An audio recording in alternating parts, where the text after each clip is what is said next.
Hey, I'm Johnny, the founder of PYTCH, and today I'm at the Westonbirt Arboretum for the Enchanted Christmas lighting trail. Now, as the guys were building the show, I heard about this thing called FlowMotion, and all I know is that it uses an Xbox Kinect, a big video wall, and some kind of media server to create an interactive light display. And right now is the first time I get to see what this thing looks like. This is it. As I walk up, I'm seeing a big black video wall, looks like a PYTCH to me, and a strange, mysterious black box.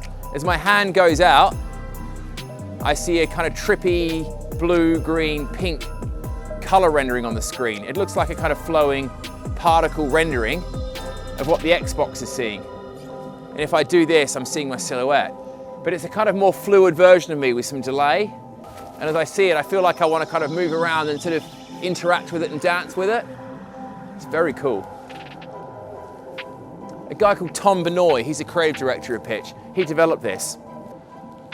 These features are super cool because, like a lot of the stuff on these trails, it enables people to get part of the show. Rather than just walk around and look at the lights and be amazed, people get interactive, they get to affect the technology, they get to change the environment themselves, and it makes the whole experience so much more engaging and so much more memorable. And it's a real delight to see people engage with this kind of installation at shows like this one.